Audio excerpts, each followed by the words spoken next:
ونستعينه ونستغفره ونعوذ بالله من شرور أنفسنا ومن سيئات أعمالنا من يهده الله فلا مضل له ومن يضلله فلا هادي له ونشهد أن لا إله إلا الله وحده لا شريك له ونشهد أن محمدا عبده ورسوله أما بعد أعوذ بالله من الشيطان الرجيم بفضل بسم الله الرحمن الرحيم وكيف تأخذونه وقد أفضى بعضكم إلى بعض وأخذنا منكم ميثاقا غليظا صدق الله العليم. கண்ணியத்திற்குரிய அல்லாஹ்வின் நல்லடியார்களே, சகோதரர்களே, சூரத்து அன்-நிசாவினுடைய 21வது வசனம். நபிகள் நாயகம் ஸல்லல்லாஹு அலைஹி வஸல்லம் அவர்கள் கூறினார்கள், இத ஸல்லல்லாஹு அலைஹி வஸல்லம் அவர்கள் ஹஜ்ஜத்துல் விதாவினுடைய உரையில, தன்னுடைய ஹஜ்ஜத்துல் விதா அல்லாஹ்வுடைய தூதரனுடைய கடைசி உரை என்பதாக முத்திரை பதிக்கப்பட்ட ஒரு உரை இது. இந்த உரையில நிறைய விஷயங்கள் அல்லாஹ்வுடைய தூதர் தன்னுடைய உபதேசமாக மக்களுக்கு சொன்னாங்க. இது ரொம்ப மிகவும் பிரயோஜனம் தரக்கூடிய, மிகவும் பயன் தரக்கூடிய ஒரு அழகிய உபதேசம். அது ஹஜ்ஜத்துல் விதா, அவருடைய கடைசி உரை. அந்த உரையில நபிகள் நாயகம் ஸல்லல்லாஹு அலைஹி வஸல்லம் அவர்கள் கூறிய ஒரு செய்தி என்ன அப்படின்னு சொன்னா, பெண்களுடைய விஷயத்தில் நீங்கள் அல்லாஹ்வை அஞ்சி கொள்ளுங்கள். மேலும் ஸல்லல்லாஹு அலைஹி வஸல்லம் அவங்க சொல்றாங்க, அவர்கள், அதாவது பெண்களுடைய விஷயத்துல என்ன, உங்களுடைய மனைவியினுடைய விஷயத்துல நீங்கள் அல்லாஹ்வை அஞ்சி கொள்ளுங்கள். மேலும் அவர்கள் யாரு, உங்களுடைய மனைவி அல்லாஹ் உங்களுக்கு கொடுத்த அமானிதமாகும். அல்லாஹ்வின் கட்டளையின் மூலமே அவர்களுடைய கருப்பு உங்களுக்கு அனுமதிக்கப்பட்டுள்ளது என்பதாக பெருமானார் ஸல்லல்லாஹு அலைஹி வஸல்லம் அன்னவர்கள் தன்னுடைய ஹஜ்ஜத்துல் விதாவுல ஒரு பெண்ணினுடைய உரிமையை பற்றியும், பெண்ணாக மனைவியாக இருக்கக்கூடிய அந்த மனைவி எப்படிப்பட்டவள், அவளுக்கு அல்லாஹ் நம்மை எப்படி கொடுத்திருக்கிறான். மனைவி என்பவளை நம்ம போய் என்ன செஞ்சிட்டோம், திருமணம் செஞ்சுட்டு வந்துட்டோம், அவன் நமக்கு மனைவி மட்டும் அல்ல, அல்லாஹ்வுடைய அமானிதம் என்பதாக ஸல்லல்லாஹு அலைஹி வஸல்லம் சொல்றாங்க. உங்களுடைய மனைவி என்பவள் உங்களுக்கு அல்லாஹ் கொடுத்த ஒரு அமானிதம். அப்ப அமானிதம் என்பது பாதுகாக்கப்பட வேண்டிய முக்கியமான ஒன்று. யார் அமானிதத்தை பாதுகாக்க தவறுனாரோ, நம்ம குர்ஆன்ல சில இடங்கள்ல அல்லாஹ் சொல்லக்கூடிய செய்தியை பார்க்கிறோம்.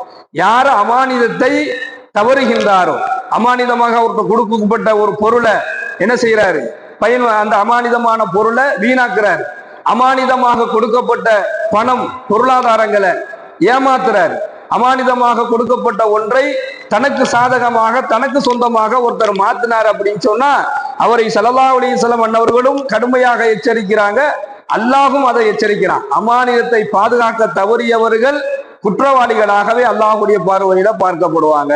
அப்போ இந்த இடத்துல ஸல்லல்லாஹு அலைஹி வஸல்லம் அன்னவர்கள், உங்களுடைய மனைவி அல்லாஹ் உங்களுக்கு, அல்லாஹுவால் உங்களுக்கு கிடைக்கப்பட்ட அமானிதம்.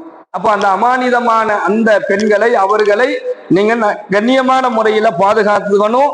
அவர்களுடைய விஷயத்துல நீங்கள் அல்லாஹ்வை அஞ்சி கொள்ளுங்கள் என்பதாக சொல்றாங்க. மேலும் உங்களுடைய மனைவி உங்களுக்கு, அவளுடைய கற்பு என்பது உங்களுக்கு சாதாரணமான வந்துடல, அல்லாஹ் அனுமதித்ததின் மூலம் அவருடைய கற்பு உங்களுக்கு கிடைக்கும். ஒரு பெண்ணினுடைய கற்பு என்பது அது புனிதமானது.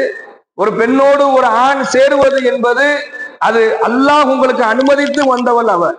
அப்போ அவளை நீங்கள் பாதுகாத்துக் கொள்ளுங்கள்.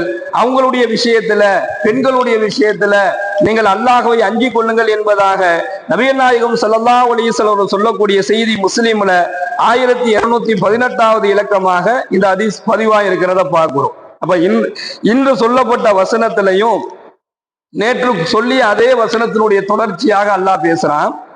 ஒரு மனைவி கூட வாழ்றாரு, அவருக்கு அந்த மனைவியை பிடிக்கல, ஏதோ ஒரு காரணம் பிடிக்கல, ஆகுமாக்கப்பட்ட காரணங்களால் அவர் அந்த மனைவியை விட்டு பிரிஞ்சு போறாருன்னா அதுக்கு வேற சட்டம். ஆகுமாக்கப்பட்ட காரணம்னா என்ன, தன்னுடைய கண்ணுக்கு முன்னால் என்ன செஞ்சிடறார், மனைவியினுடைய தவறான ஏதோ ஒரு நடத்தையை அவர் பார்த்துடுறாரு, தன்னுடைய கண்ணுக்கு முன்னால் அது நடந்துருது, இல்ல நடந்தது ஊர்ஜிதப்படுத்தப்படுது, உண்மைப்படுத்தப்படுது, ஆமா என்பதாக உண்மைப்படுத்தப்படுது. இப்ப இந்த நிலையில என்ன செய்யலாம், அவரு வேறு ஒரு முடிவை எடுக்கலாம், அதுக்கு அனுமதி இருக்குது. ஆனா ஒரு மனைவி கூட ஒருத்தர் வாழ்றாரு, அந்த வாழ்க்கை அவருக்கு ஏதோ ஒரு வழியில பிடிக்கல, ஏதோ ஒரு வழியில பிடிக்காம போகுது. ஆனா அல்லாஹ் அதுக்கு முன்னாடி வசனத்துல அல்லாஹ் என்ன சொல்றானா, உங்களுடைய மனைவியை நீங்க வெறுக்காதீங்க, நீங்கள் ஒன்றை வெறுத்தால் அதில் உங்களுக்கு அல்லாஹ் என்ன செஞ்சிருப்பான், நலவை வைத்திருப்பான், எனவே வெறுக்காதீங்க என்பதாக அல்லாஹ் சொல்றான். ஸல்லல்லாஹு அலைஹி வஸல்லம் அவங்க சொல்றாங்க, உங்களுடைய மனைவி இடத்துல உங்களுக்கு 100 காரணங்கள் இருக்குது அவளை பிடிக்கலங்கிறதுக்கு. 100 குறைகள் அவள்கிட்ட இருக்குது. அவள்கிட்ட ஏதாவது உங்களுக்கு பிடித்த ஏதாவது ஒரு நல்ல குணம் இருக்கும்ல, அந்த பிடிக்காத 100 குணத்தை ஓரம் தள்ளிட்டு உங்களுக்கு அவள்கிட்ட பிடித்த ஏதாவது ஒரு குணத்தை வைத்து என்ன செய்யுங்க, அவ கூட நீங்கள் நல்ல முறையில் வாழுங்கள் என்பதா ஸல்லல்லாஹு அலைஹி வஸல்லம் சொல்றாங்க. அப்போ காரணங்கள், பிடிக்கலங்கக்கூடிய காரணங்களை முன் வச்சுலாம் ஒரு பெண்ணை என்ன செஞ்சிடாதீங்க, மனைவியாக இருக்கக்கூடியவளை ஒதுக்கி வைப்பதோ அல்லது அவளை விட்டுட்டு போகுவதற்கோ இஸ்லாம் ஒரு இடத்துல கூட அனுமதி வழங்கல. அல்லாஹும் அல்லாஹ்வுடைய தூதர் அதுக்கு அனுமதி வழங்கல. ஆனாலும் அவருடைய மனம் என்ன செய்து வேறு ஒரு பெண்ணை திருமணம் செய்து கொள்ள அவர் மனம் நாடுகிறது என்று சொன்னால், இதுக்கு முந்தைய வசனத்துல நேத்து பார்த்தோம், நம்ம மனம் நாடுகிறது என்று சொன்னால் தாராளமாக அவர் என்ன செய்யலாம், திருமணம் செய்து கொள்ளட்டும் என்பதாக அல்லாஹ் அனுமதி கொடுக்கிறான். அதுக்குள்ள என்னென்ன சட்டம் இருக்குங்கிறத நம்ம பார்த்தோம்.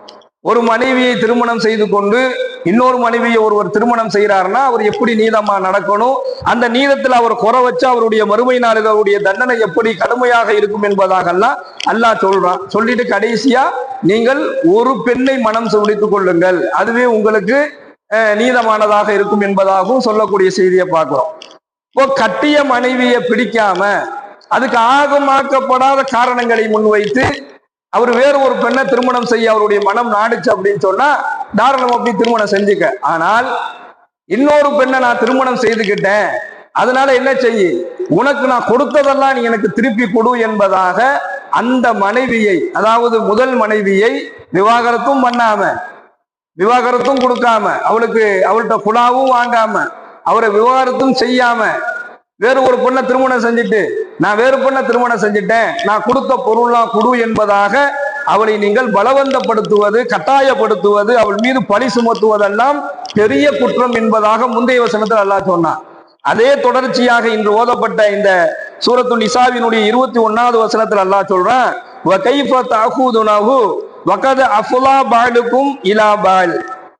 மேலும் அவர்கள் உங்களிடம் வலுவான உறுதிமொழியை எடுத்துக்கொண்டு வந்திருக்கிறாங்க. சும்மா சாதாரணமாவெல்லாம் ஒரு பெண்ணை போய் என்ன செஞ்சிடல, நம்ம திருமணத்துக்கு நம்ம கையை பிடிச்சு கூட்டிட்டு வரல. அல்லாஹ் சொல்றான், வலுவான உறுதிமொழியோடு அவ உங்கள்கிட்ட வந்திருக்கிறான். அகதனாம் எனக்கும் மீசாகன் கலீலா, ஒருவர் மற்றவரோடு கூடி ஒன்றாக இணைந்து சுகத்தையும் மகிழ்ச்சியும் நீங்க அனுபவிச்சிருக்கிறீங்க. அப்படி இருக்கும் பொழுது எப்படி அவங்கள்ட்ட இருக்கக்கூடிய பொருளை நீங்க கேட்குறீங்க, அவங்கள்ட்ட நீங்க கொடுத்த அந்த அதாவது விவாக கட்டண மகரு தொகையை நீங்க எப்படி கேட்குறீங்க, எப்படி அதை எடுக்கின்றீர்களோ என்பதாக ஒரு கேள்வியா இந்த இடத்துல முன்வைக்கிறான். இதுல வக்கது அஃபுலா பாலுக்கும் இலா பால், நெருக்கமான தாம்பத்திய உறவை கொண்டு ஒருவரை ஒருவர் சுகித்து மகிழ்ந்த பிறகு மனைவியினுடைய உரிமையான மகரை ஒருவர் காரணமின்றி பறிப்பது முறையற்றது என்பதாக அல்லாஹ் இந்த வசனத்தின் வாயிலாக கண்டிக்கிறான். அப்போ எந்த நிலையிலையுமே என்ன செஞ்சிடக்கூடாது, வேறு ஒரு திருமணம் செய்வதற்கு அனுமதி கொடுக்கக்கூடிய இறைவன் முதல் மனைவியினுடைய விஷயத்துல அவளுடைய உரிமையை பற்றி ரொம்ப ஸ்ட்ராங்கா அல்லாஹ் பேசுறான். எனக்கு மகரை கொடு, நான் தான் வேற கல்யாணம் பண்ணிட்டேன், இனிமேல் உனக்கு எனக்கு என்ன இருக்கு, என் மகரை கொடு, நான் கொடுத்த பொருளை கொடு, நான் கொடுத்த காசை கொடு, நான் உன் பேர்ல எழுதி வச்ச வீடை கொடு என்பதாகலாம் அந்த முதல் மனைவியை என்ன செய்யறது, இன்னொரு திருமணம் செய்து கொள்ளக்கூடிய காரணத்தை, இது ஆகமாக்கப்படாத காரணம். ஆகமாக்கப்பட்ட காரணத்துக்கு சில அனுமதிகள் இருந்தாலும் இது ஆகமாக்கப்படாத காரணம். எந்த காரணமும் இல்லாமல் அவர்களிடத்தில் இருக்கக்கூடியவருடைய உரிமையை நீங்க பறிக்காதீங்க என்பதாக அல்லாஹ் சொல்றான். மறுமணம் செய்ய நாடினால் நீங்கள் செய்து கொள்ளலாம், ஆனால் முதல் மனைவியின் மீது அவதூறு பரப்புதல். இப்ப 4 பேர் கேட்பாங்க, நல்லா தானப்பா இருக்க, ஏன் இன்னொரு கல்யாணம் பண்ணிக்க போறான்னு. அப்ப அதுக்கு காரணம் அவருக்கு தெரியாது. இவர் ஆசைப்படுறாரு, இவருடைய ஆசைதான காரணமே தவிர வேற காரணம் இல்லை. ஆனா இவர் என்ன செய்யறாரு, அந்த மனைவியின் மீது பழி சுமத்துறாரு. தன்னுடன் வாழ்ந்த அந்த மனைவியின் மீது பழி சுமத்துறாரு. அந்த மனைவியினுடைய அவங்க மேல அவதூறு பரப்புறாரு. அந்த மனைவியினுடைய பொருளாதாரத்தை பிடுங்கணும்னு நினைக்கிறாரு. இதெல்லாம் பாவமான காரியம், அல்லாஹ்விற்கு கோபத்தை ஏற்படுத்தக்கூடிய செயல் என்பதாக இந்த வசனத்தின் வாயிலாக, இதுக்கு முந்தைய வசனத்திலே அல்லாஹ் ரொம்ப தெளிவாக சொல்றான். மீசாக்கன் கலீலா, வலுவான உறுதிமொழி என்பதாக அல்லாஹ் சொல்றான். இந்த வசனத்துல வலுவான உறுதிமொழி. என்னங்க உறுதிமொழி? திருமணத்தின் போது நம்ம என்ன செய்யறோம், நிக்காவின் போது நம்ம நடக்கிறத பார்க்கிறோம். பொண்ணுடைய தகப்பனார் என்ன செய்வார், சாட்சியா வந்து உட்காருவார். அப்போ பொண்ணுக்கு 2 சாட்சியை கொண்டு வந்து உட்கார வைப்பாங்க. அப்போ மாப்பிள்ளை வீட்டுல இருந்து ஒரு சாட்சி வருவாங்க. இதை என்ன செய்வாங்க, ஜமாத்தினுடைய தப்தர்ல எழுதி இதை வாசிப்பாங்க. இதெல்லாம் நாம ஒரு நிகழ்வாக நம்ம பார்த்துக்கிட்டு இருப்போம். இஸ்லாத்தை பொறுத்த வரையிலுமே இது ஒரு எதுக்கு சடங்கு சம்பிரதாயத்துக்கு வேலை கிடையாது. எதை செய்தாலும் அது வலுவான ஒரு சட்டத்துல அது உள்ளமைக்குள்ள கட்டப்பட்டு உள்ளது. இப்ப இந்த மீசாக்கன் கலீலா என்பதாக அல்லாஹ் குர்ஆன்ல சொல்லக்கூடியது வலுவான உறுதிமொழிங்கிறான். அப்ப அது ஒரு பெரிய உறுதிமொழி. எது? திருமணத்தின் போது கொடுக்கக்கூடிய அந்த உறுதிமொழி இருக்குது, அது ஒரு பெரிய உறுதிமொழி. அதனாலதான் திருமணம் செய்து வைக்கும் பொழுது நம்ம நம்ம பொண்ணுக்கு திருமணம் செஞ்சு வைக்கிறோம்னா அங்க சாட்சியாளர்களாக நம்ம கொண்டு வரோம்ல, அவங்க ரொம்ப தகுதி உள்ளவர்களாக இருக்கும். முதல்ல அதை பார்க்கணும். சாட்சியாளர்களாக யாரை கொண்டு வராரோ, பொண்ணுடைய தகப்பனார் என்ன செய்வாரு, அவரு வக்கீலா வந்து உட்கார்ந்துருப்பார். மணமகனுக்கு திருமணம் முடித்து கொடுக்கக்கூடிய இடத்துல என்ன செஞ்சிருப்பாரு, பொண்ணுடைய தகப்பனார் வந்து உட்கார்ந்துருவார். இப்ப பொண்ணுக்கு 2 சாட்சிகளை இப்போ ஏற்படுத்துவாங்கல்ல, அந்த ஏற்படுத்தக்கூடிய அந்த சாட்சிகள் ரொம்ப சரியானவங்களாக இருக்கணும், அவங்க அதுக்கு தகுதியானவங்களா இருக்கணும்.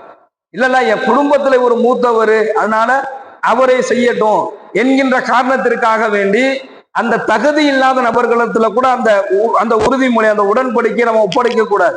அது ரொம்ப தெளிவாக இருக்கணும். அதுல நம்ம இன்னைக்கு பார்க்கிறோம், திருமணத்துல சாட்சியாக கொண்டு வரக்கூடியவர்களை குடும்பத்துல முக்கியமான விஷயங்களாக முடிவெடுக்கும் பொழுது சேர்த்துக்கிறது கிடையாது.